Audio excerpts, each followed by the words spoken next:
बिस्मिल्लाहिर्रहमानिर्रहीम। अस्सलाम वालेकुम। सरदार फैसल आपके साथ मौजूद है। मेरे साथ इस वक्त शकील करार भाई मौजूद है। बड़े सीनियर जर्नलिस्ट हैं, इस्लामाबाद से रिपोर्टिंग करते हैं और क्राइम रिपोर्टर का एक बहुत बड़ा नाम है, हमारे उस्तादों की जगह आते। आज हम जो प्रेस क्लब है उसके बाहर पहुंचे तो हमने देखा है कि सारी जगह जो है वो उखाड़ी हुई है। इसके पीछे क्या वजह है शकील भाई, ये जगह क्यों उखाड़ी गई है? देखिए, पीटीआई ने आज इंतखाबी धांधलियों के खिलाफ एहतजाज की कॉल दी हुई है और बाकायदा डीसी इस्लामाबाद को दरखास्त दी थी कि इनको एनओसी दी जाए, लेकिन गुज़िश्ता रात ही जिला इंतजामिया ने पीटीआई की दरखास्त को मुस्तरद कर दिया और मौक़िफ़ इख्तियार किया कि इस्लामाबाद में दफ़ा 144 नाफिज है, इसलिए किसी किस्म के एहतजाज या रैली की परमिशन नहीं मिल सकती है। और चूँकि ये प्रेस क्लब का जो एरिया है, ये भी रेड जोन के एरिया में इसको डिक्लेयर किया गया था 2 साल कबल। तो मौक़िफ़ ये इंतजामिया पुलिस का कि यहाँ रेड जोन के अंदर किसी किस्म के एहतजाज या रैली की परमिशन नहीं है, जबकि गुज़िश्ता रोज ही यहाँ पर इसी जगह पर जमात इस्लामी की क़यादत ने यहाँ एहतजाज किया, इंतखाबी धांधलियों के खिलाफ एहतजाज किया।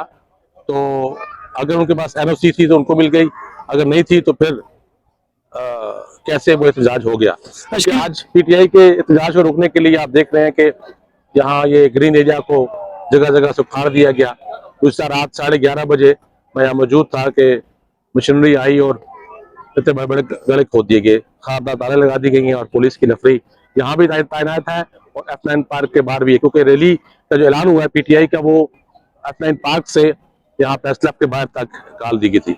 अच्छा शकील भाई, आप बड़े सीनियर जर्नलिस्ट हैं, मुझे एक बात बताइएगा कि फ्रीडम ऑफ स्पीच की बात की जाती है।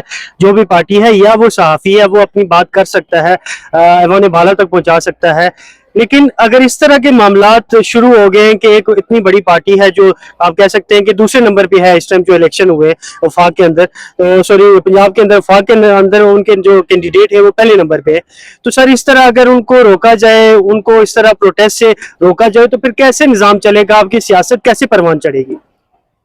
देखिए, इंतखाबी नताज के हवाले से पहले तो पीटीआई का मौक़िफ़ था कि धांधली हुई है, नताज तब्दील किए गए और जीतने वाले उनके कैंडिडेट को हराया गया।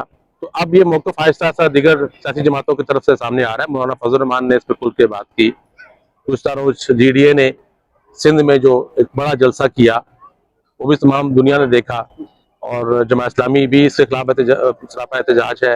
अब आहिस्ता आहिस्ता पार्टियों के अंदर से, दीगर पार्टियों के अंदर से इस इलेक्शन के खिलाफ आवाज़ें उठ रही हैं। तो ये अब एक सियासी जमात का मौक़िफ़ नहीं रहा, अब हर तरफ से आवाज़ें आ रही हैं। तो लेकिन साथ साथ क्योंकि कुछ आईनी मामलात भी हैं कि मखसूस दिनों के अंदर अंदर इंतखाबी अमल के बाद नोटिफिकेशन पर उनका जो आज़ाद है, इंडिपेंडेंट जीते हैं, उनका किसी पार्टी को ज्वाइन करना भी लाजिम है और इसी तरह ईवान का एक कोरम पूरा करना, स्पीकर, डिप्टी स्पीकर, कायदे ईवान, कायदे इख्तिलाफ का इंतखाब, तो ये सारा प्रोसीजर जो है वो अभी शुरू होना है।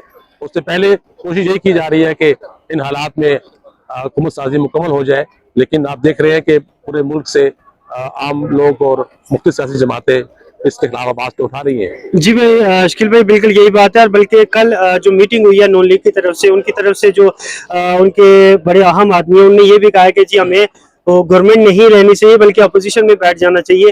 तो अगर पीएमएलएन और पीपी मिलकर गवर्नमेंट नहीं बनाते, पीटीआई बना नहीं सकती, तो फिर कौन गवर्नमेंट बनाएगा और ये मुल्क कैसे चलेगा? पहले इस मुल्क के जो हालात है वो आपके सामने है, मैशियत जो है वो डामाडोल है, लोग गुर्बत में की वजह से मर रहे हैं, एक जिंदगी की जो लकीर होती है लोग उससे नीचे आ चुके हैं, तो कैसे ये जिंदगी चलेगी और लोग कैसे जिएंगे इस मुल्क के अंदर?